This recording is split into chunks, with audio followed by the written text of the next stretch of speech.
Hi folks, I'm going to take you quickly through the steps of the colorization assignment. So the first thing that you're going to do is download one of your selfie photos that you've taken of yourself, the one that you like the best, and make sure it's downloaded on your device, and then you're going to click on the image that's saved on your device, and you're going to drag it over onto a new window of photop.com. So I'm going to click and drag, and now I have my selfie photo of myself here that I'm going to turn into a black and white photo. So in order to do that, you're going to click on the image button in the top toolbar. You're going to scroll down to adjustments. Then you're going to click on black and white. And you can change around these settings if you want to customize the appearance of the black and white feature. But I'm going to use the default. So I'm just going to click OK. And now my photo has been turned into a black and white photo.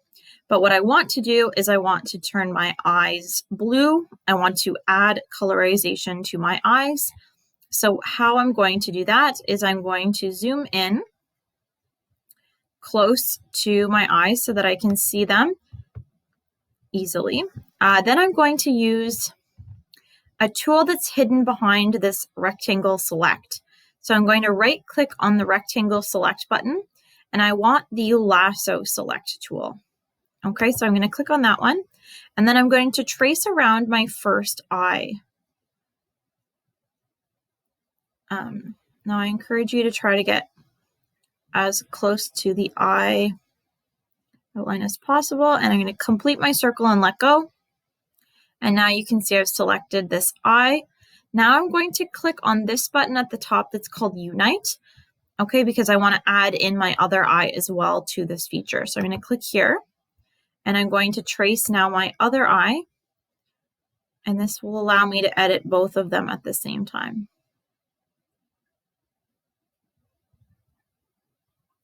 Okay, so now I have my two eyes outlined here, and I'm going to click. So there are two different ways of doing this. First, you can click layer at the top, and you can click duplicate layer and then layer via copy, or you can just click Control J. So if I'm here, I'm going to click on my keyboard, Control J, and now I've created a new layer that is just my eyes.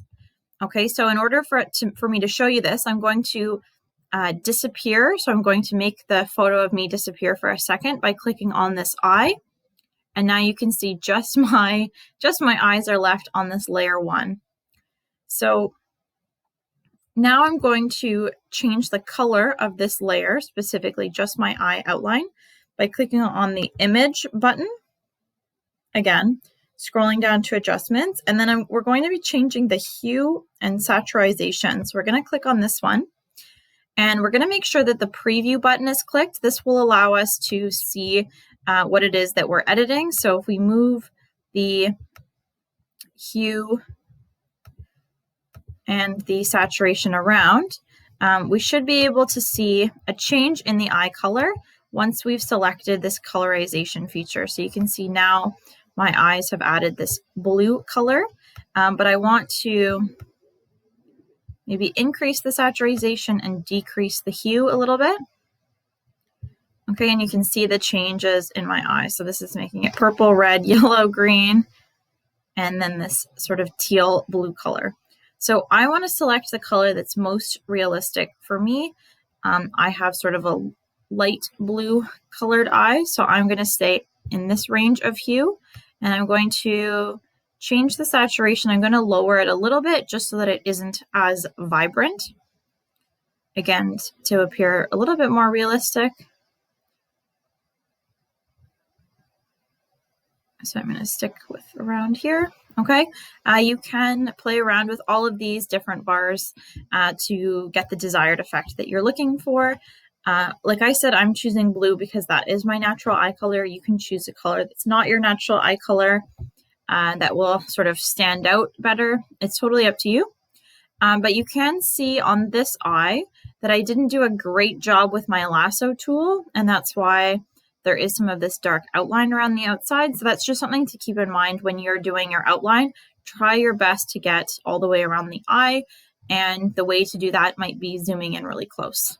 So that's something to keep in mind. But when I zoom out, you can see that I'm pretty happy with this image. It looks pretty good.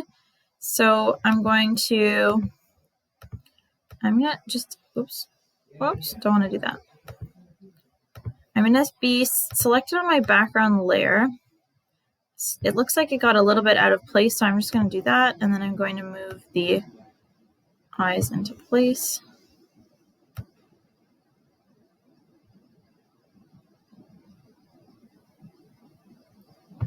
Okay, there we go. And there we go. I'm pretty happy with the way that that looks. So in order to save it, I'm going to click File, Export as PNG. That's my high quality image file. Again, it's going to zoom in to show me what it looks like. I'm going to say that it looks good. I'm going to save. I'm going to change this to call my Colourization and save. And now I'm able to transfer this file into my Google Drive and turn it into the Google Classroom. So thanks for watching.